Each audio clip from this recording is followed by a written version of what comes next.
Jamie M. Harden Fritz is an associate professor and the director of undergraduate education in the Department of Communication and Rhetorical Studies at Duquesne University.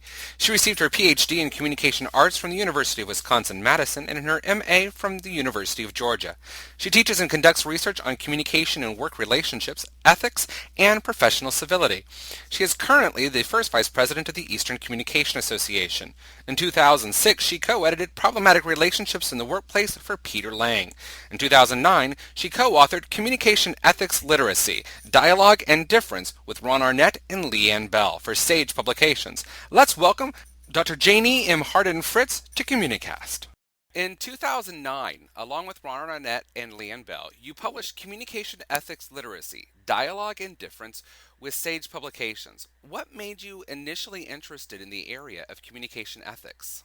Well, I'm interested in how people live out their commitments to the good in their discourse and other communicative aspects of their lives. Joining Ron and Leanne and writing a book in the area of communication ethics provided a great opportunity to think through these issues. They're not easy issues. I saw connections to the work of Charles Taylor as well, and was excited about the opportunity to integrate his work into the field of communication. We'd used his book in several of our classes and wanted a volume that would be accessible to undergraduates and also scholarly in nature. We also were looking for a strong theoretical grounding for an approach to communication ethics, and we thought we had found it in this particular approach. So, for the purposes of your text, how do you define the term ethics and how do you differ from its associated term morality? That's a very good question. Some people conflate the terms, as you know. Some scholars of ethics, however, suggest that ethics is the philosophical study of morality, while morality describes what people consider to be right and wrong, and typically carries a sense of universality along with it. In other words, this is the way things are. So morals, then, could be described as principles of right and wrong. However, the term has often been associated very strongly with sexuality, for instance. The associated term immorality often brings to mind issues related to sexual behavior, though not exclusively, and ethics, as we commonly use it, has a much broader scope. We can talk about business ethics, professional ethics, and sexual ethics, for instance, or the ethics of animal welfare. And in each case, the assumption is that there is some philosophical or theoretical foundation or framework that supports speculations of that nature. Ethics also implies the study of how we make decisions about right and wrong, good and bad actions. We think it offers an opportunity to think about praxis or theory-informed action, particularly in the communicative realm. When we study ethics, we study how people enact or put into practice principles of right and wrong. Sometimes those terms get conflated. From our perspective, when we think about communication ethics, we're framing it as a type of applied philosophy of communication. How do we articulate and enact the good? And by the good, we mean here, what is it good for human beings to be and to do? How do we articulate and enact the good that we protect and promote in a given domain of human communicative experience? In the preface of your book, you refer to your approach to communication ethics as a minimalist approach. What do you mean by this? Well, we recognize that people disagree on many elements of what's right and wrong for human beings to be and to do.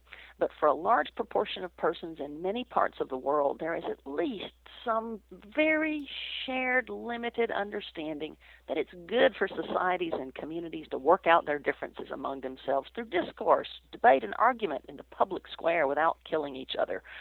There's a commitment to keeping the conversation going in some form or fashion. That's a commitment to a particular good. And although that assumption isn't shared by everyone in the world, it's shared by enough to emerge as a persuasive alternative to destruction. People want to live their lives as best they can in relative peace and security, though they are certainly willing to endure hardship and even death for what they consider non-negotiable goods. When these non-negotiable goods trump the good of keeping the conversation going, then the possibility of a minimalist good is eclipsed. Within your book, you start with the notion that the first principle of communication ethics is learning. Why is learning so important in your perspective? Learning is important because it gives us a glimpse into the worldview of another with whom we may disagree.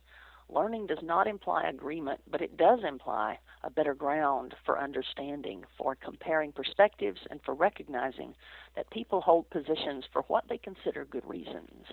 In order to avoid using ethics as a weapon to colonize another, we enter the conversation admitting that our perspective is not the only one. However, we must understand our own standpoint as well. Then we can learn that of another. Learning about one's own goods that are protected and promoted is very important. Why is it important for students of human communication to struggle with communication ethics literacy? Every act of communication carries a good with it. That's our argument. When we promote active listening, we're assuming a particular good that we believe accompanies relationships. In different contexts, different goods may rise to prominence. Understanding that different goods may emerge in different contexts helps us think about communicated choices. For instance, the good of connecting with friends and family through text messages may need to take secondary place in a classroom when the good of participating in class, attending to messages, and focusing on work in the classroom is the publicly agreed upon good for that context. That's just one example, but recognizing the need to think through what we're protecting and promoting in different contexts will make us more reflective, thoughtful communicators. Hannah Arendt, a philosopher and political scientist or political theorist who thought deeply about the nature of evil, believed that lack of reflection leads to evil outcomes, to all kinds of injustice. Even though this simple example may not seem to imply such drastic outcomes, the key is the issue of thoughtfulness and mindfulness. We've taken the work of Hannah Arendt and brought it into the communicative world. She actually talks about communication a great deal in her work. In communication ethics literacy, dialogue and difference, you promote the dialogic learning model of communication ethics. What is this model, and how does it differ from other approaches to communication ethics? The dialogic learning model makes explicit several elements that are pointed to but not articulated by other theories. It encourages communicators to bring to the surface the public view of self and others, the goods they are protecting and promoting, or the worldview or narrative ground on which they stand, bringing forth assumptions about the good. But it also takes into account the idea of the historical moment, the temporal circumstances surrounding and texturing each interaction. The context of a given moment in time calls forth a focus on a particular good that is needed at that time or at that historical moment. Sometimes we're called to act within the horizon of a moment not yet present. For example, as communication professors, we may work with students with an eye to their eventual participation in society as contributing citizens rather than as the student standing before us today seeking satisfaction with an interaction. In that sense, it takes discernment to address and respond to the historical moment relevant to an interaction because it might not be that moment, but often it is. The dialogic learning model also brings together theorists who have not yet been brought together in the field of communication. Each contributes something unique to the model. Buber has been integral to the field of dialogue, as has Gadamer and Paula Freire. Hannah Arendt is a new voice for the conversation. And even the more well-known voices of Buber, Gadamer, and Freire we invite in a different way. For instance, we revisit the importance of monologue and technical dialogue as important elements of human life.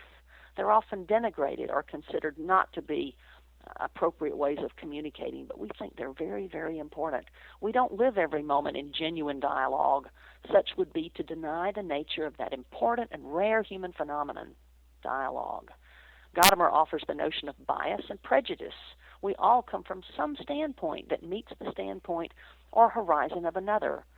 Freire helps us understand the importance of power differences in dialogue.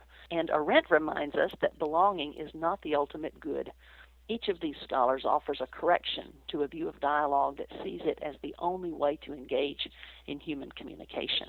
We've been talking with Janie Harden Fritz about her 2009 publication, Communication Ethics Literacy, Dialogue and Difference. Thank you for speaking with us today, Dr. Harden Fritz, with CommuniCast. CommuniCast is a production of the Communication and Media Department at SUNY